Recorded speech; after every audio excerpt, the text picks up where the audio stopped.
అందరికీ స్వాగతం. ఈ వీడియోలో మనము గణేష డ్రాయింగ్ అవుట్లైన్ ఎలా గీయాలి షేప్స్ ద్వారా అనేది నేను చూపిస్తున్నాను. Free hand drawing.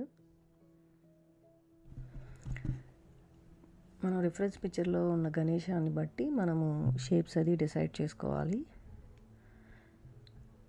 నేను ఇక్కడికి హెడ్కి ఏమో కొంచెం స్క్వేర్ లాగా గీసిన తర్వాత పైన మళ్ళీ మనకు కొంచెం స్లాంటింగ్గా ఉందని మళ్ళీ అలా గీసాను. అలాగే లెగ్స్ కూడా మనం లెగ్ అంతా ఒకటే తీసుకోవాల్సిన అవసరం లేదు. లెగ్ హాఫ్ వరకు ఒక రకంగా, ఫీట్కి ఒక రకంగా అలాగ తీసుకోవచ్చు. మనకి ఏ విధంగా అయితే ఫ్రీగా గీయగలుగుతామో అలాగా మనం షేప్స్ని డివైడ్ చేసుకోవాలి. ఈ విధంగా ప్రాక్టీస్ చేస్తే మనం గ్రిడ్ అవసరం లేకుండానే ఈజీగా కూడా మనం పిక్చర్ని తీసుకురావచ్చు, మనం అనుకున్న పిక్చర్ని.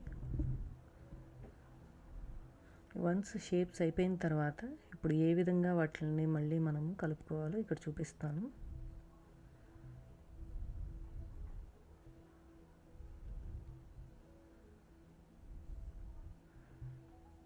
ఏవైనా మిస్టేక్స్ అనిపిస్తే మళ్ళీ మనం వన్స్ పిక్చర్ అంతా గీసేసిన తర్వాత మళ్ళీ అరేంజ్ చేసుకోవచ్చు. మనం కంగారు పడాల్సిన అవసరం ఏం లేదు.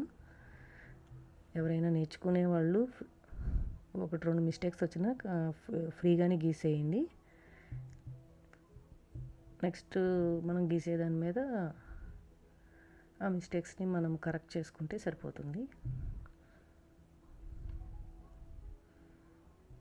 మనం గీసే ప్రతి పిక్చర్కి ఏదో ఒక మిస్టేక్ చేస్తూనే ఉంటాము. దాన్ని నెక్స్ట్ టైం మనం రెక్టిఫై చేసుకోవచ్చు నెక్స్ట్ గీసేటప్పుడు. నేను కూడా అలాగే అంతా పర్ఫెక్ట్గా ఏమి రావు. మనకి ప్రతి ఆర్ట్ ఏదో ఒకటి నేర్పిస్తుంది మనకి.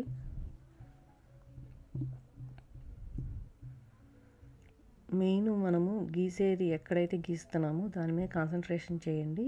పిక్చర్ అంతా చూసి అమ్మో ఇది నేను గీలేనేమో అని అనుకోవద్దు.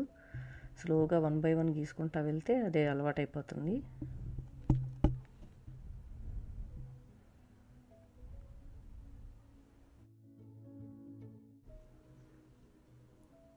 ఇప్పుడు ఇక్కడ నేను అవుట్లైన్ లెగ్స్ గీస్తున్నాను కదా, హ్యాండ్ దగ్గర అబ్జర్వ్ చేసినట్టయితే హ్యాండ్ బాగా పైకి ఉంది. మనకి లెఫ్ట్ హ్యాండ్ సైడ్ హ్యాండ్ నేను చూసుకోలేదు అది అవుట్లైన్ గీసేటప్పుడు. ఆల్మోస్ట్ పిక్చర్ అంతా వేసి కలరింగ్ చేసేటప్పుడే నేను అది చూశాను.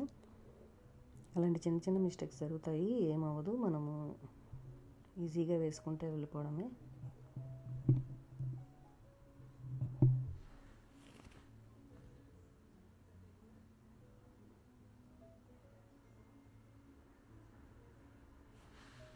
మెయిన్ అవుట్లైన్ మనం ఇలాగ ఫ్రీగా వేయగలిగితే, ఫ్రీ హ్యాండ్ వేయగలిగితే మనకి ఇంకా ఈజీగా ఉంటుంది ఏ పిక్చర్ అయినా సరే.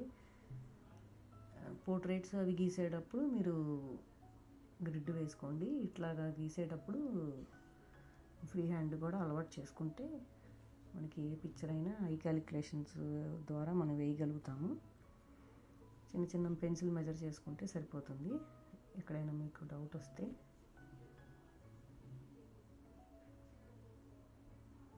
ఇప్పుడు ఐస్ గీసుకుంటున్నాం కదా, ఐస్ జాగ్రత్తగా గీసుకోవాలి.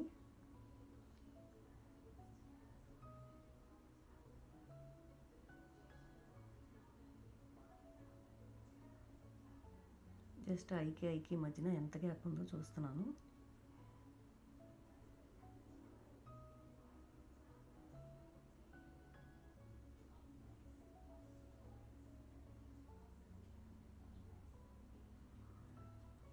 తొండం కూడా ఎక్కువ బారుగా లేదు, చిన్న బాల గణేష కాబట్టి చిన్న తొండంలో అక్కడే ఉంది. ఫేస్ కింద వరకు లేదు మనకి ఇక్కడ.